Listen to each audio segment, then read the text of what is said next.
Why, hello, and welcome to the Storyteller's Grimoire. I'm opening the book on my advanced tome of tricks, cantrips, and conjurations.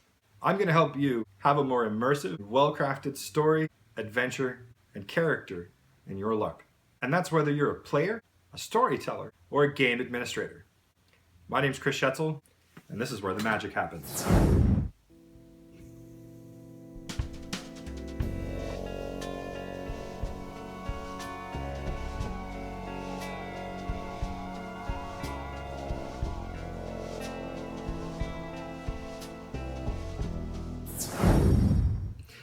Welcome to today's episode of the Storyteller's Grimoire. My name is Chris Schetzel. Today we're going to talk about dying like a punk. So, here's the thing. In a lot of games, when death comes, it comes with a swiftness. Maybe your storytellers rolled a crit. Maybe your character in that LARP that you're in has been running their mouth and has been prince too long, and it's time for a shankin'. The thing about it is, most likely, your character is going to die like a punk. Maybe you get 2 rounds of combat. If someone has decided they're going to come for your character, that is it, son. You're done. Now, maybe it's your storyteller's NPC and they've just rolled really well. Quite frankly, if I run a combat and it's the culmination of a plot, I feel there needs to be a toll. Now that might be character death. But if you think back on all of the combats that you've ever been involved in any kind of gaming situation, the ones that stick in your mind, the ones that you always remember, are the ones where someone gonna die. So, storytellers are aware of this, and we're mean about it, and we will, in fact, kill you characters. Real dead. That's not an arbitrary thing. Most good storytellers don't go, oh, I'm gonna get that guy. I'm gonna kill that particular character. That's not how that works. Unless they're just terrible people, which some storytellers are.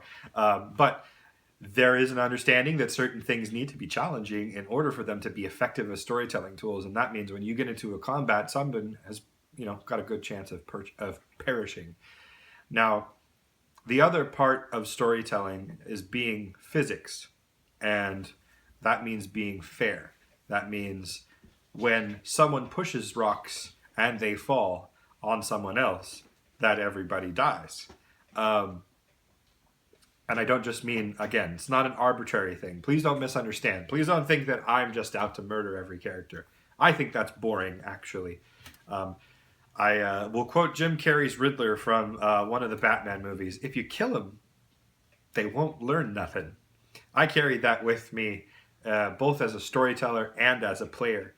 I think that character death, by and large, is sort of a last resort in a lot of situations. But coming back to the idea that how your character is probably going to go out is like a punk is based on this. The decisions that led your character to dying like a punk were probably made months before you died like a punk. And that's a fact you have to become conversant with as a role player. Particularly in a PvP style game. Someone had it out for your character, they politicked, they plotted, they planned, they honed their die pools, they collected weapons, they sharpened those weapons, they had some mage use woodgy fingers on those weapons so that they're now on fire. By the time they are coming at you, bro, you're gone. Because there's a lot of risk inherent in that. They're getting into a conflict. You can maybe give as good as you can get. So what they have to do is get as often as possible before they get back. No character is untouchable, so put that out of your mind. If you think you've figured out a way to survive everything, you haven't. If you think you've broken the game, whether that's true or not, there are still ways. I can tell you as a storyteller, for a literal decade and change, that There is no perfect anti-death scenario. The story will always, at the end of the day, trump whatever your character might do. And divorcing yourself from the story, divorcing yourself from the character, running the stats and the numbers and twinking out your character super hardcore so that they can never perish, will not save you. It's a fun exercise, perhaps, for some, but at the end of the day, all it will do is prolong the inevitable and possibly gain you the ire of those around you for, munchkinning all of your character stuff. So, now that you've come to grips with your own mortality, what do you do now? Well, I can tell you one thing. There is, as a storyteller, no more difficult thing than to look at a character and a player and say, I'm sorry your character has gone.